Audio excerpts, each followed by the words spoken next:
Bapak Ibu saudara-saudara jemaat Tuhan yang terkasih, Shalom. Shalom. Iya. Sekali lagi Shalom, selamat hari Minggu, selamat beribadah. Kita mempersembahkan tubuh jiwa raga kita kepada Tuhan dalam persekutuan ibadah Minggu pagi hari ini. Saya mau pendeta Asri dari jemaat Getsemani Olpua bersama-sama dengan kami pun vokal grup Firdaus. Ya, ini kami pun kaum bapak yang sudah mulai aktif untuk isi puji-pujiannya di setiap kebaktian di gereja. Saya punya 3 orang anak, lalu saya sudah melayani di Olpua sebagai pendeta kurang lebih 4 tahun lebih. Jadi ini sungguh-sungguh jadwal mutasi untuk pindah ke tempat yang lain dalam tanggung jawab pelayanan yang Tuhan berikan. Puji Tuhan karena saya diberi kesempatan untuk bisa bersama-sama dengan jemaat Gesta Getsemani Tarus Timur. Ini kita sama gerejanya sama ya, Getsemani. Kalau kami dari Olpua, Getsemani Olpua, tapi diberi kesempatan melayani di jemaat Getsemani Tarus Timur. Ketika masuk pertama melayani di tempat ini, saya lihat banyak kursi yang kosong ya. Mungkin karena kebaktiannya 2 kali kok, Mam. Nona Cantik bilang di sini ada 30 rayong. Kalau kami di 8 rayong sama Mam. Tapi biasanya kami juga kosong, tapi sama-sama kosong ke Getsemani Tarus Timur. Ya mungkin tapol di kebaktian pertama. Amin. Amin. Kita kasih amin supaya minggu depan yang kicik, yang muda, yang tua, ya laki-laki, perempuan, lansia bisa isi gedung gereja untuk kita beribadah. Karena tema perenungan firman Tuhan ini adalah berjumpa dengan Tuhan dalam diri sesama. Berjumpa dengan Tuhan dalam diri sesama. Bapak Mama, saudara-saudariku yang dikasihi Tuhan, tidak semua perjumpaan adalah hal yang menyenangkan. Tidak semua perjumpaan adalah hal yang menyenangkan. Oleh sebagian orang, justru perjumpaan itu sebagai sebuah tragedi. Justru perjumpaan itu adalah sebuah malapetaka bagi dirinya. Karena itu dia selalu berusaha untuk menghindarkan diri dari perjumpaan dengan orang lain. Saya kasih contoh sederhana. Pada suatu hari ada seorang ibu yang sudah beberapa hari menunggak angsuran koperasi hariannya. Ia lalu berpesan kepada anaknya yang masih kecil, kalau sebentar ada orang yang pakai motor Evo, dia pakai sepatu ujung tajam, dia taruh tas kecil di samping, bilang mama sudah ada di rumah ya. Bilang mama sudah ada di rumah. Selang beberapa menit kemudian petugas koperasi itu datang.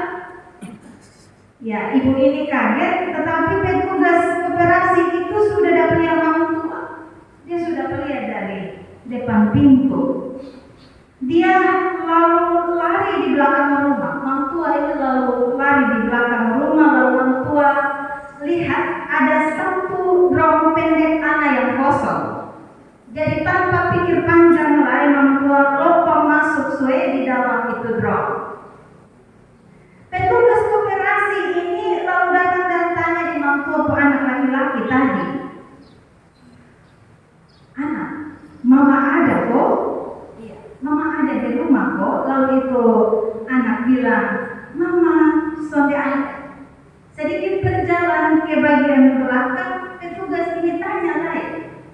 Dia bilang, mama ada kok. Ini anak kasih tahu di petugas koperasi bilang, mama ada keluar.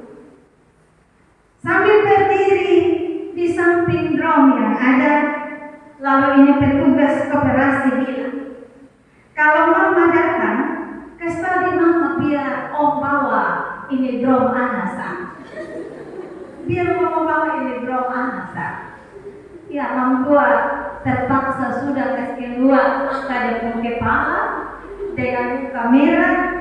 Dia malu-malu kucing, lalu bilang di Pak Koperasi, saya minta maaf.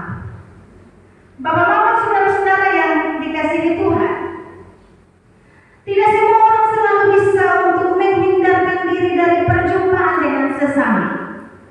Ini hanya berlaku bagi mereka yang berhutang atau punya masalah. Jangankan dengan sesama kita, dengan orang tua, dengan saudara, dengan keluarga, dengan sahabat yang pernah melakukan kebaikan kepada kita, sekalipun terkadang kita selalu berusaha untuk menghindarkan diri dari mereka. Hal ini tentu berbeda sekali dengan situasi di mana kita sedang membutuhkan pertolongan dari sesama kita. Kalau kita lagi perlu, kalau kita lagi butuh, ada maunya, ini telepon ini sampai pernah berhenti.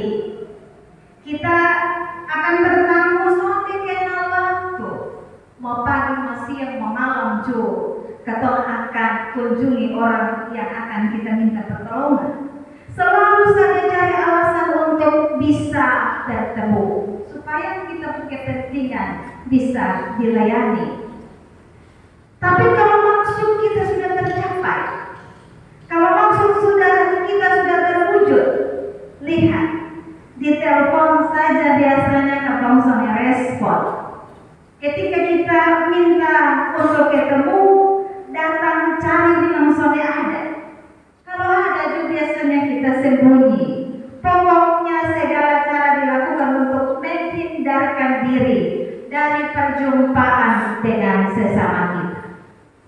Bapak mama saudara-saudara yang dikasihi Tuhan, untuk perjumpaan dengan sesama orang bisa saja kita menghindar. Untuk perjumpaan kita dengan orang lain bisa saja bapak mama saudara-saudara dan saya menghindarkan diri karena alasan-alasan tertentu, atau sebaliknya berusaha untuk berjumpa karena maksud dan tujuan tertentu.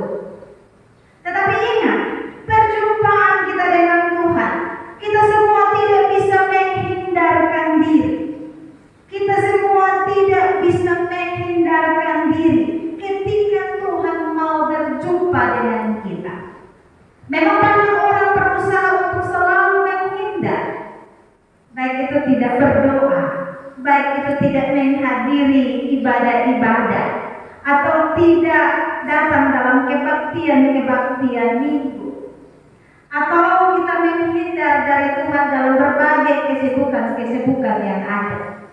Tetapi ingatlah bahwa hal itu tidak untuk selamanya terjadi, sebab ada waktu di mana kita tidak bisa lagi menghindar dari waktu Tuhan.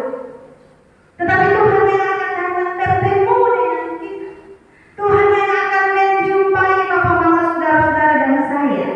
Karena itu, jangan kita main kucing kaleng dengan Tuhan Bapa. Jangan sekali-kali kita main kucing kaleng dengan Tuhan. Karena kalau kita mau lari dan sembunyi sampai di tempat yang sulit sekalipun, pasti pada akhirnya Tuhan akan temukan kita. Mau sembunyi dimanapun, Tuhan pasti akan temukan kita.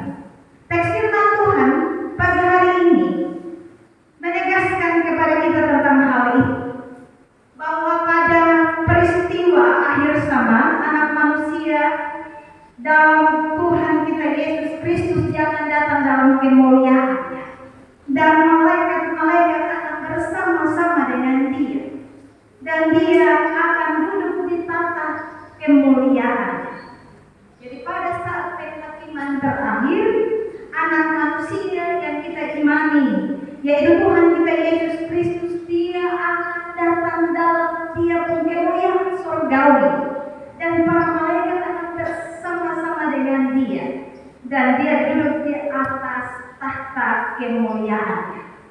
Dan pada saat itulah semua manusia dari seluruh bangsa akan dikumpulkan di hadapannya, dan dia akan memisahkan dan akan mengumpulkan di hadapannya. Dia akan memisahkan mereka seorang daripada seorang, bukan sesuai dengan warna kulit, bukan sesuai dengan gelar, bukan juga sesuai dengan status sosial harta kekayaan, tetapi dia mengumpulkannya untuk mengelompokkannya menjadi dua bagian kelompok kambing dan domba. Jadi kalau waktu di dunia ini kita bergaul, kita berkawan, kita boleh bapili-bapili. Ya, istilah anak muda sekarang cari besti sesuai dengan atau punya standar hidup. Tetapi pada hari penghakiman terakhir, ketemu sone bisa bertingkah, ketemu sone bisa bapili-bapili sesuai dengan ketemu punya standar, sesuai dengan ketemu selera masing-masing. Karena standarnya bukan soal fisik, standarnya bukan soal materi atau nama besar, tetapi standar dan ukuran yang ditentukan oleh Tuhan, yaitu hidup sebagai orang benar akan hidup dalam kelompok orang benar, dan orang berdosa akan hidup dalam kelompok orang berdosa. Dan tempat yang akan Tuhan sediakan adalah surga bagi orang benar dan neraka bagi orang berdosa. Penginjil Matius menggambarkan kelompok orang benar dan kelompok orang fasik itu sebagai kelompok domba dan kambing. Domba adalah orang-orang yang hidup sesuai dengan firman Allah. Domba adalah orang-orang yang hidup setia kepada firman-Nya serta melakukan perintah-perintah Allah dan berusaha menyenangkan hati Allah, sekalipun mereka harus menderita dan dibenci oleh dunia. Sementara kelompok kambing adalah orang-orang yang hidup dalam dosa, orang-orang yang hidup dalam kefasikan. Tutur kata dan perilaku mereka tentu sangat bertentangan dengan kehendak Allah. Mereka menjadi serupa dengan dunia dan hidup dalam kejahatan dan dosa.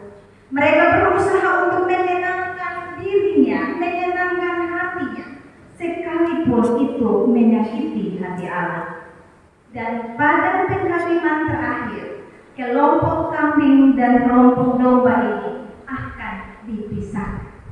Ya, saya membayangkan mama kita ada di kategori dua kelompok ini.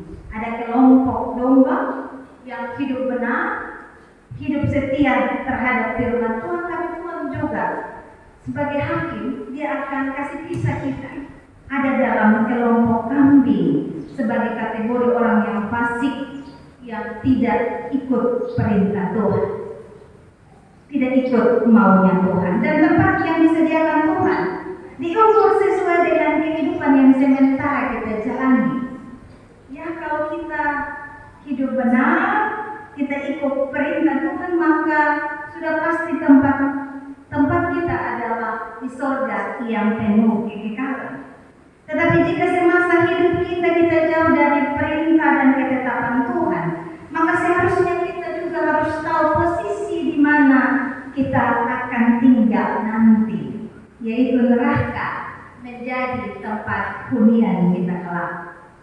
Bapak Mama jemaat Tuhan yang terkasih, kalau mau tanya Bapak Mama, kita ada di posisi yang mana menurut ukuran kehidupan kita saat ini? Karena kehidupan kita menentukan kita ada di posisi kategori kambing atau domba, di neraka atau surga. Jadi kalau kita hitung dengan daging timbangan, kira-kira kita ada pada posisi di kelompok mana? Presbiter, kita juga majelis jemaat, kita sebagai kaum bapak, kaum ibu, kita sebagai jemaat, sebagai pendeta, kita ada di posisi di mana? Tidak ada pada posisi di mana, masing-masing kita bisa jawab sendiri. Injil Matius hanya menyebut kambing dan domba, tapi di dunia masa kini juga kita dapat menemukan domba berhati kambing. Matius hanya sebut ada dua kelompok, kambing dan domba. Tetapi yang lebih heran dalam kenyataan kehidupan kita orang Kristen saat ini, kita juga dapat menemukan domba berhati kambing. Dan ini bahaya besar. Ini bahaya besar. Karena manis di muka tapi di belakang pahit minta ampun. Hidup kita penuh dengan kemunafikan. Kalau bukan kambing tapi hati domba, saya kira lebih baik daripada kita domba berhati kambing. Bukankah kenyataan bilang begitu? Banyak orang Kristen masa kini pura-pura baik, tetapi di belakang berhati busuk. Penampilannya luar biasa, tapi hidupnya luar binasa di luar. Dia tidak peduli dengan orang lain. Yang penting bagi dirinya adalah asal dia senang. Dia lupa apa yang dia pikirkan. Dia lupa apa yang dia katakan dan lakukan semasa hidupnya. Di dunia ini adalah sebuah penentuan dalam penghakiman terakhir. Dan ia akan masuk dalam kelompok domba atau kambing. Jadi di dunia ini tugas kita yang hari ini mendengarkan suara Tuhan. Tugas kita, Bapak Mama, saudara-saudaraku yang dikasihi Tuhan, mulailah kita benahi jalan hidup kita masing-masing.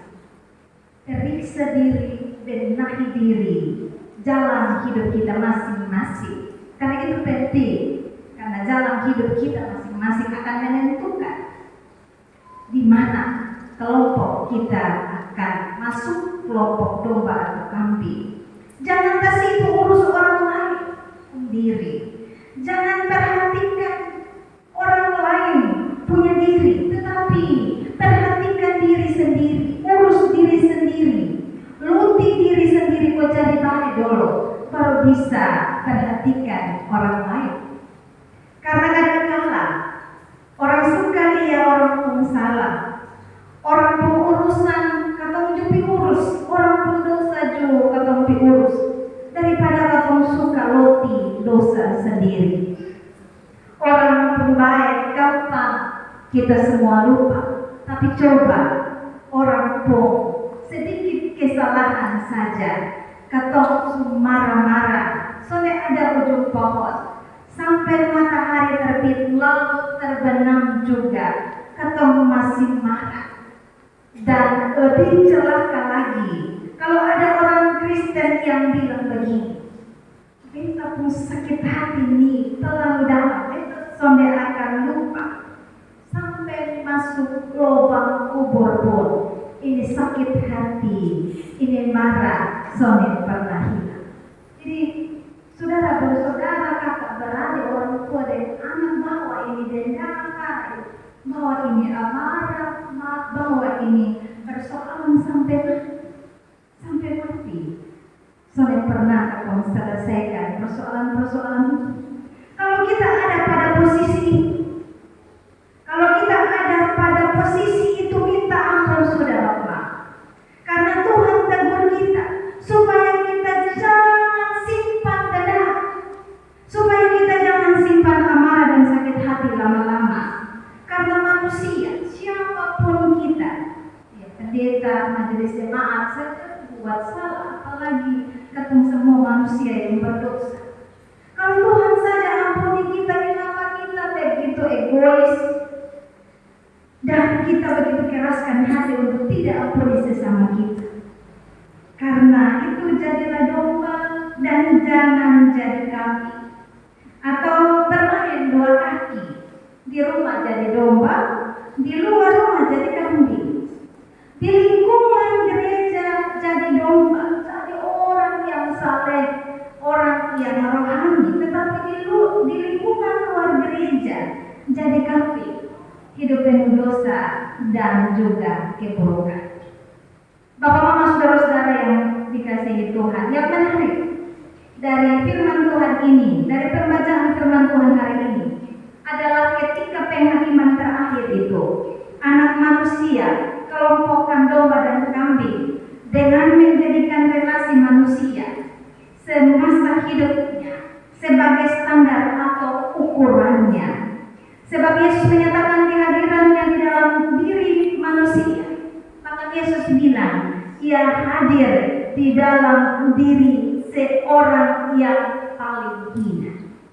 Jadi kalau ketemu tahu wujud dari anak manusia, Kristus Tuhan itu, maka mari Tuhan Yesus katakan, ia hadir dalam diri seorang manusia yang paling hina. Yesus katakan, segala sesuatu yang kita lakukan terhadap sesama, bahkan untuk mereka yang paling hina, sesungguhnya kita telah melakukannya untuk Dia. Yesus menyatakan kehadirannya dalam diri seseorang yang lapar dan haus, yang membutuhkan makan dan minum. Yesus menyatakan kehadirannya kepada semua orang yang asing yang membutuhkan tumpangan, seorang yang telanjang yang membutuhkan pakaian, seorang yang sakit yang membutuhkan obat, seorang yang masuk penjara yang membutuhkan keadilan dan pembebasan. Dan ketika Bapak Mama, saudara-saudara dan saya sudah melayani mereka, kita juga telah melayani Tuhan. Kita juga telah melayani Tuhan. Firman Tuhan hari ini mengingatkan kita tentang pentingnya kita membangun hubungan yang baik dengan segala bentuk relasi kita dengan sesama. Perbaiki hubungan kita yang buruk dengan sesama. Dimulai dari keluarga kita, dimulai dari orang tua dan anak, dimulai dari saudara bersaudara, dimulai dari teman-teman sepelayanan yang melayani di gereja Tuhan, Jemaat Getsemani Taras Timur. Ketika kita sudah melayani sesama mereka, sesungguhnya kita telah melayani Tuhan. Dan sebaliknya, ketika kita tidak memberikan mereka, sesungguhnya kita telah mengabaikan kehadiran Tuhan dalam diri sesama kita. Tema khotbah pada minggu ini adalah berjumpa dengan Tuhan dalam diri sesama. Dia masih sederhana dari ini tema. Ketemu menjumpai Tuhan dalam diri sesama itu ada Tuhan. Berjumpa dengan Tuhan dalam diri sesama. Kita bisa melihat Tuhan lewat relasi kita dengan sesama kita. Karena itu sesuai dengan firman Tuhan. Injil Matius pasal 25 ayat 31 sampai 46 ini. Saya mencatat dua hal yang akan menjadi catatan penting untuk kita bisa bawa pulang, menjadi berkat firman Tuhan dalam kehidupan kita tiap hari. Yang pertama, bersiap.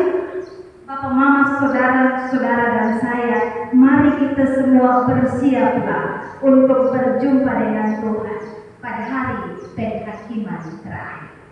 Bersiap untuk ketemu dengan Tuhan pada waktu penghakiman terakhir.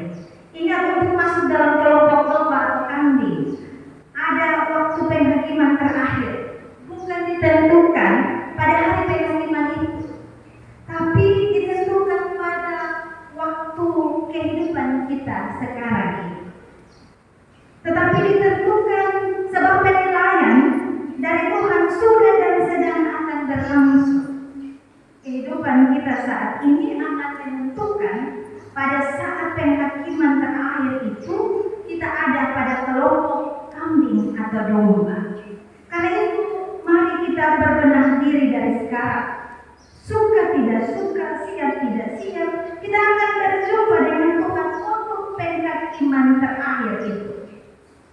Tentu kita semua bisa baca cerita tentang Lazarus dan juga orang kaya semasa hidupnya.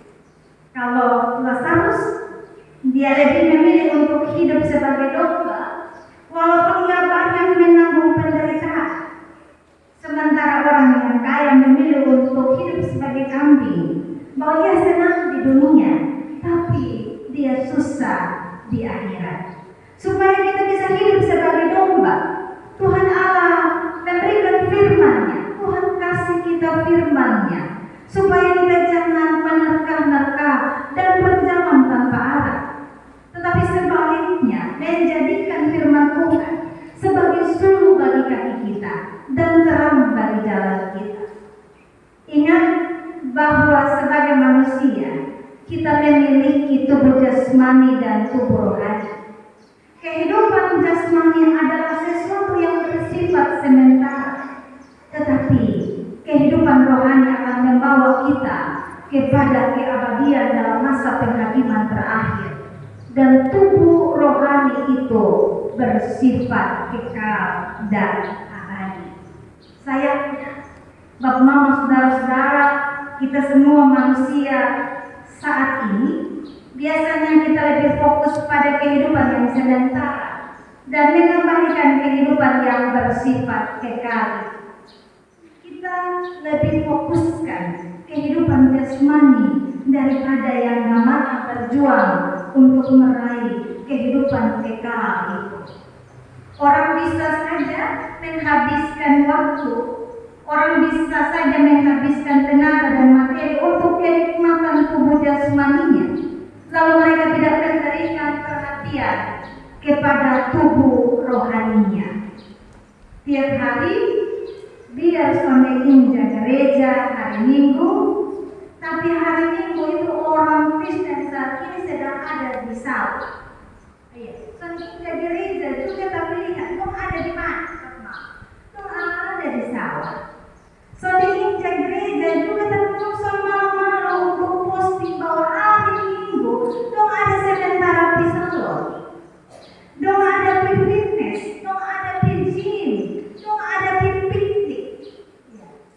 Ketemu sambil lagi ingat tentang hari Tuhan sebagai hari yang mulia untuk ketemu bersyukur untuk kasih karunia yang Tuhan anugerahkan bagi kita semua. Lalu ketemu abaikan hari perhentian dari Tuhan.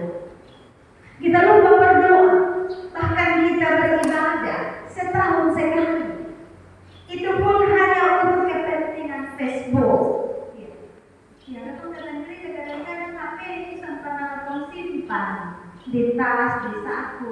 Tapi lihat saja, ketemu fokus ambil HP posting. Ya, hari ini gereja di Gesta berjumpa dengan Tuhan. Kepentingan Facebook, kepentingan story WA. Datang di 1 tahun 1 kali pas hari Natal atau tahun baru. Ya, kebiasaan manusia sekarang. Ingat Bapak Mama bahwa persiapan kita untuk kehidupan rohani kita itu penting, karena kehidupan rohani kita akan membawa kita untuk masuk kepada kehidupan yang kekal. Yang kedua, berjumpalah dengan Tuhan dalam diri sesama kita. Firman Tuhan hari ini mengatakan kepada kita semua bahwa apapun yang kita lakukan terhadap sesama kita, sesungguhnya kita telah melakukannya untuk Tuhan. Yang menjadi persoalan adalah seringkali kita memandang sesama kita sebagai wujud kehadiran Tuhan, tapi justru kita memandang mereka sebagai saingan kita.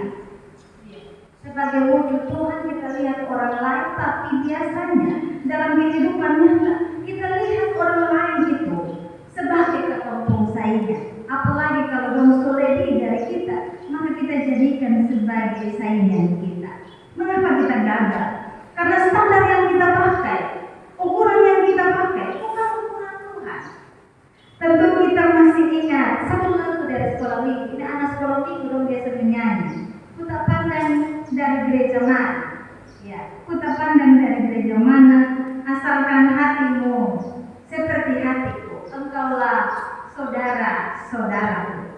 Saya kira juga baik, tapi ini lagu ini seharusnya kita merevisi. Karena standar saudara-saudara adalah jika hati orang lain itu seperti hati kita. Jika orang lain suka minum mabuk, jika orang lain suka main judi, jika orang lain suka bergosip, jika orang lain melakukan kekerasan terhadap suami atau istri atau juga anak, maka orang-orang itu akan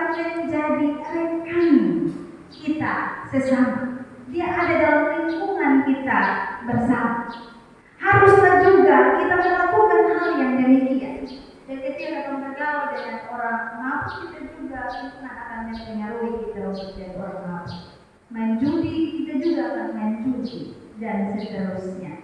Ayat firman Tuhan bilang, pergaulan yang buruk merusakkan kebiasaan yang baik. Pertama Korintus pasal 15 ayat 33. Yang benar adalah jika standar yang kita pakai adalah standar Tuhan, jika standar yang kita pakai dalam dunia ini adalah ukuran Tuhan, artinya semua orang yang percaya kepada Tuhan, semua orang yang gemar melakukan firman Tuhan, maka dialah saudara, maka dialah saudara kita.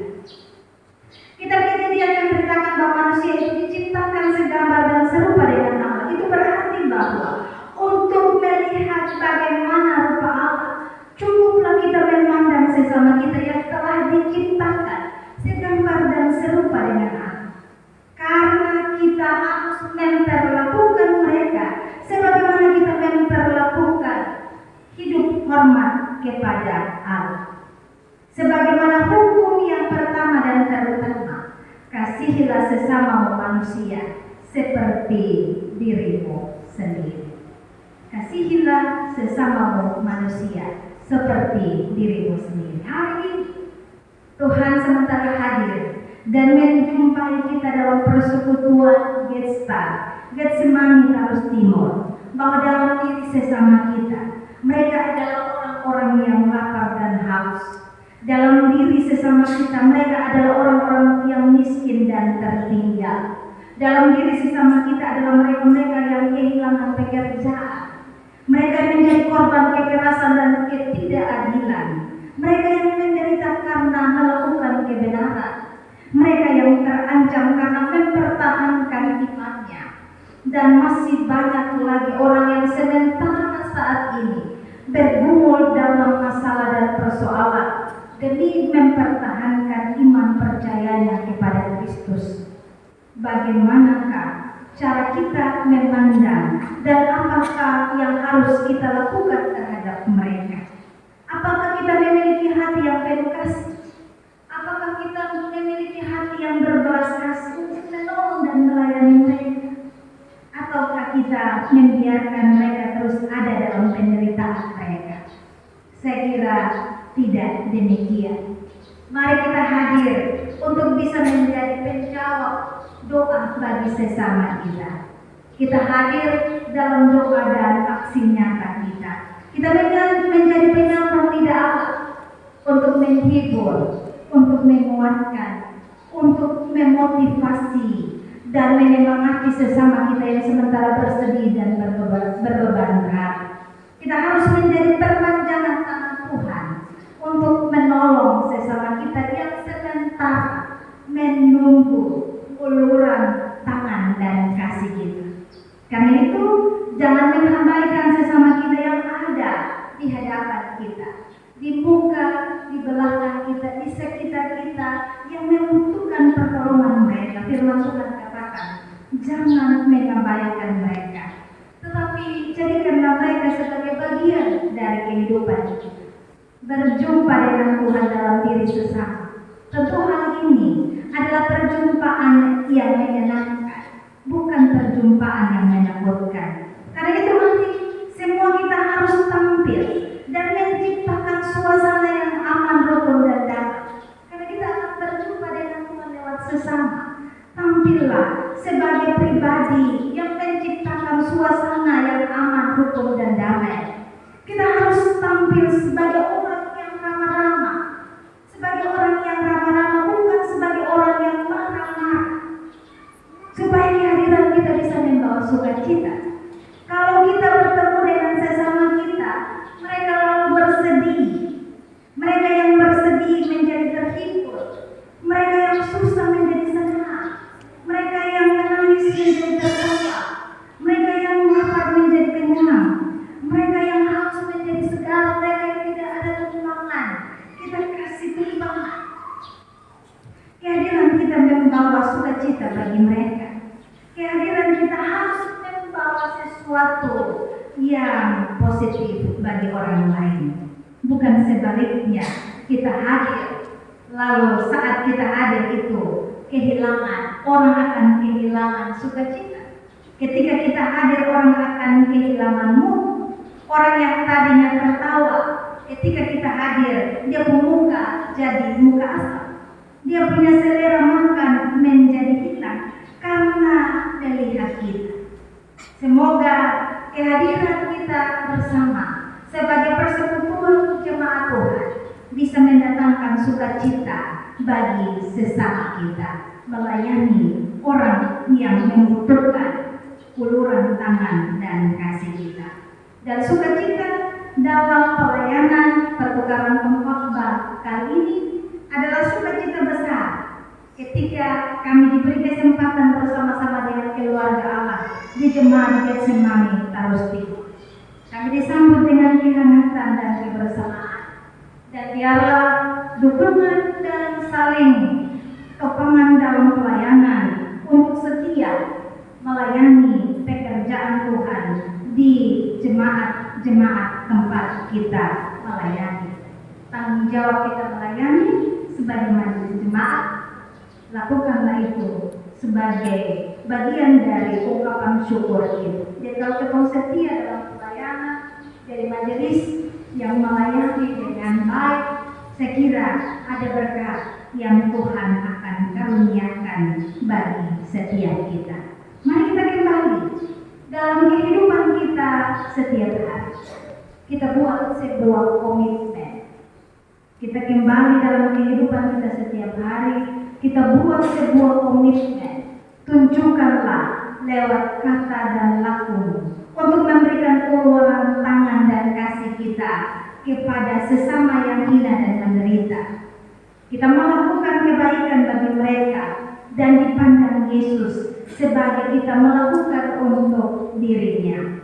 Selamat berjumpa dengan Tuhan dan selamat berbuat baik bagi sesama kita. Tuhan Yesus menolong dan memampukan kita untuk menjadi saluran berkat bagi orang lain.